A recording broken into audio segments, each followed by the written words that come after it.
നമസ്കാരം. മലയാളി വാർത്തയിലേക്ക് സ്വാഗതം. ലോക്സഭാ തിരഞ്ഞെടുപ്പിൽ സുരേഷ് ഗോപിയെ വിജയിപ്പിച്ചാൽ നാട് രക്ഷപ്പെടുമെന്ന പ്രതികരണവുമായി മറിയക്കുട്ടി.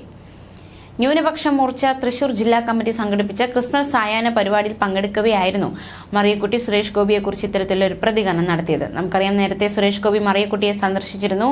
അദ്ദേഹത്തിന്റെ മകളുടെ വിവാഹത്തിന് ക്ഷണിക്കുകയും പെൻഷൻ മുടങ്ങാതെ നൽകുമെന്നതടക്കമുള്ള വാഗ്ദാനങ്ങളൊക്കെ മറിയക്കുട്ടിക്ക് സുരേഷ് ഗോപി നൽകിയിരുന്നു.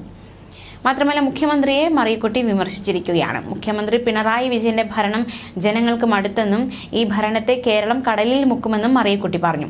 സമരം ചെയ്തവരെ തല്ലിയ പോലീസുകാർക്ക് ജനം മാർക്കിട്ടിട്ടുണ്ട്. പിണറായി വിജയന്റെ ഗുണ്ടകൾക്ക് പോലീസ് ഉമ്മ നൽകും, മറ്റുള്ളവരുടെ തല തല്ലിപ്പൊളിക്കുമെന്നും മറിയക്കുട്ടി BJP വേദിയിൽ സംഘടിപ്പിച്ച ക്രിസ്മസ് ആഘോഷത്തിൽ പറയുകയുണ്ടായി. ജനങ്ങൾക്ക് അരിയില്ല, പെൻഷനില്ല, പഠിച്ച കുട്ടികൾക്ക് ജോലിയില്ല, അരി തരുന്നത് മോദിയാണ്. CPM ഒഴികെ ബാക്കി ആര് വിളിച്ചാലും വേദികളിൽ താൻ പോകുമെന്നും മറിയക്കുട്ടി പറഞ്ഞു.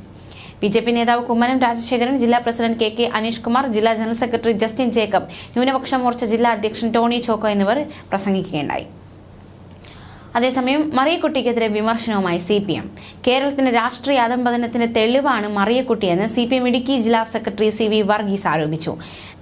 CPM ഒഴിച്ച് മറ്റേത് പാർട്ടികൾ വിളിച്ചാലും അത് തിരഞ്ഞെടുക്കുമെന്ന് മറിയക്കുട്ടി പറഞ്ഞിരുന്നു. ഇത് മറ്റു പാർട്ടികളുടെ രാഷ്ട്രീയ അധംപതനത്തിന്റെ തെളിവാണ് എന്നും വർഗീസ് പറഞ്ഞു. അദ്ദേഹത്തിന്റെ പ്രതികരണം ഇങ്ങനെയാണ്: രാവിലെ മറിയക്കുട്ടി ഒരു പാർട്ടിയുടെ കൂടെയാണ്, ഉച്ചയ്ക്ക് ശേഷം മറ്റൊരു പാർട്ടിയുടെ കൂടെയുമാണ്. മറിയക്കുട്ടിയെ നേരിടാനുള്ള ഇച്ഛാശക്തി CPM-നുണ്ട് എന്നും അദ്ദേഹം പറഞ്ഞു. കുറച്ചെങ്കിലും ഇച്ഛാശക്തി ഉണ്ടായിരുന്നെങ്കിൽ പിണറായി സർക്കാർ നൽകിയ പെൻഷൻ അവർ നിഷേധിക്കണമായിരുന്നുവെന്നും CV വർഗീസ് വ്യക്തമാക്കി. CPM-നെ ആരും കേസ് കൊടുത്ത് പേടിപ്പിക്കാൻ ഉദ്ദേശിക്കേണ്ട എന്നും നിയമപരമായി നേരിടേണ്ട കേസുകൾ അങ്ങനെയും അല്ലാത്തവ രാഷ്ട്രീയപരമായി നേരിടാൻ CPM-ന് അറിയാമെന്നും അദ്ദേഹം പറഞ്ഞു. മറിയക്കുട്ടി തങ്ങൾക്ക് ഒന്നുമല്ല. CPM-ന്റെ ചിത്രത്തിൽ അത്തരത്തിലൊരാളോ അയാളുടെ ചിന്ത പോലും ഇല്ല എന്നും അദ്ദേഹം വ്യക്തമാക്കിയിരിക്കുകയാണ്. മറിയക്കുട്ടിയുടെ നീക്കങ്ങൾ രാഷ്ട്രീയ പ്രേരിതമാണെന്ന് പറഞ്ഞതിൽ സർക്കാരിനെ കോടതി രൂക്ഷമായി വിമർശിച്ചിരുന്നു. പെൻഷൻ നൽകാൻ സർക്കാർ നിർദ്ദേശിച്ചിരുന്നു. ഇതിനുശേഷവും മറിയക്കുട്ടി അതിരൂക്ഷമായി അധിക്ഷേപിച്ചിരിക്കുകയാണ് CPM എന്നതും ഏറ്റവും ശ്രദ്ധേയമായ കാര്യമാണ്. പെൻഷൻ മുടങ്ങിയതിനെ തുടർന്ന് ഭിക്ഷ യാചിക്കാനിറങ്ങിയ ഒരു വ്യക്തിയാണ് മറിയക്കുട്ടി.